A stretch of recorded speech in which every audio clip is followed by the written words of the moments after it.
So once again,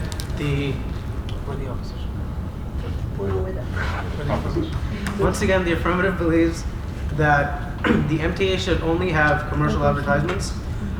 What we are trying to do is that we're trying to promote peace and safety of people. The MTA is not a platform for hate speech. The words of the ad may, the opposition may agree are protective, but the intentions of the ad, which is clear violence, are not. There is not much to gain from this anti-jihad ad except for public unrest and a strong opposition or strong agreement. Either way, violence is definitely one of the most probable outcomes out of this advertisement. It is the negative stated that it is okay to be wrong, and assuming that the ad would be wrong, quote unquote, but it is okay to be wrong, but it is not okay to incite violence. On a theoretical level, people will think and they will bring intellectual comments into this conversation, and they will show why the ad is wrong, and they will prove to people why Islam should not be bigoted against on the MTA. And on a very optimistic and a very, very theoretical level, this is true. On a practical, real-life level, however, people will fight and they will bring violence into the streets or into the subway carts, however you want to see it. The fact is that when a certain magazine published a mockery of the Prophet Muhammad, people were killed they were killed inside of an embassy, which is correlated to the United Nations. And these type of ads don't always bring intellect into the conversation. They often bring violence, and the First Amendment definitely forbids that type of incitement. This intellectual opinion that the negative believes in so strongly, it's simply too optimistic to be considered realistic.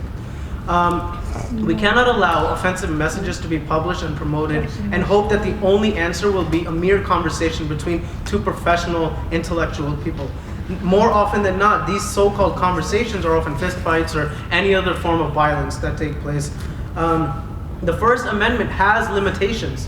You cannot shout fire in a theater as it makes violence. The same way, you cannot put an ad on the subway that implies that the followers of Islam are savages and then assume that only a conversation will take place. Clearly, it is violence that will occur.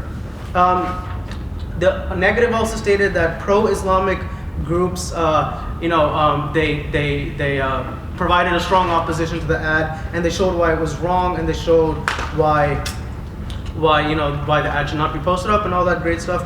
But like they said, a few Islamic groups did this. More often than not, it's usually, again, violence that is the only outcome that comes here. And they said that the negative stated that even if it incites violence, it means that they have the right to an opinion. I mean, if it incites violence, it's illegal. That's not covered under the First Amendment. Opinions that are meant to attack people are not legal. One of the other negative members also stated that this act, again, promotes an intellectual answer of pro-Islam, and that's okay. But slavery also had an opposition, and that opposition was known as the abolitionist movement.